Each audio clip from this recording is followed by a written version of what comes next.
Thursday, 13 August 2026. 3 Asia-Pacific AI stories before your first coffee. Beijing's AI companion regulations took effect on 15 July 2026, imposing 2-hour dependency reminders, mandatory safety assessments at launch and again at 1 million registered users, and an outright ban on virtual intimate relationships with minors.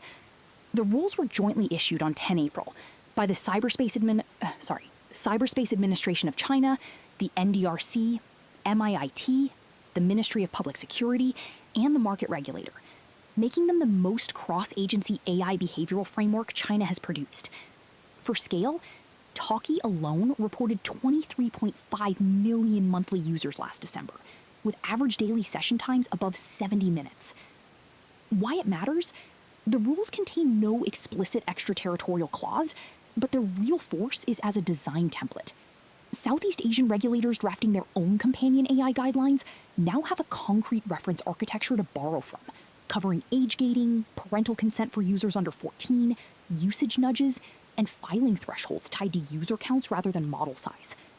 Builders shipping social AI products across the region should expect copycat provisions in Vietnam, Thailand, and Indonesia within 12 to 18 months.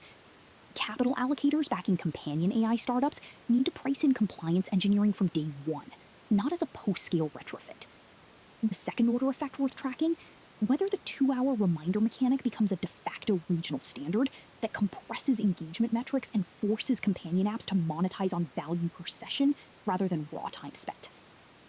So, Tencent's AI compute bill hit RMB 52.8 billion in the June quarter, up 176% year-on-year, dragging free cash flow to negative RMB 13.8 billion for the period. The company reported total revenue of RMB 204.8 billion, up 11%, and said the production version of Hunyan 3, launched in July, now ranks in the top 3 globally by token consumption.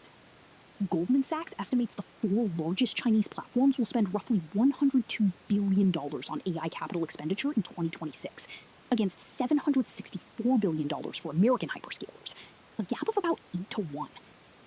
Why it matters? Tencent crossing into negative free cash flow on compute alone signals that China's AI infrastructure race is now extracting real balance sheet pain, not just margin compression. Capital allocators watching the stock will focus on the adjusted free cash flow figure, a positive RMB 37.6 billion once compute prepayments are stripped out. But that adjustment only holds if Hunyan 3's token consumption translates into monetizable workloads at scale. Builders relying on Tencent Cloud should watch whether the company passes capex pressure downstream through pricing or absorbs it to hold market share against Alibaba and ByteDance.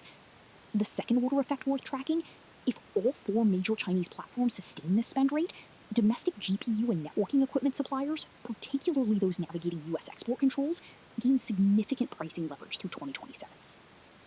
Now, Tokyo's SoftBank has drawn down a $10 billion margin loan backed by its OpenAI shares, arranged this month with 5 lenders, including Mizuho Securities USA and Sumitomo Mitsui Banking Corporation.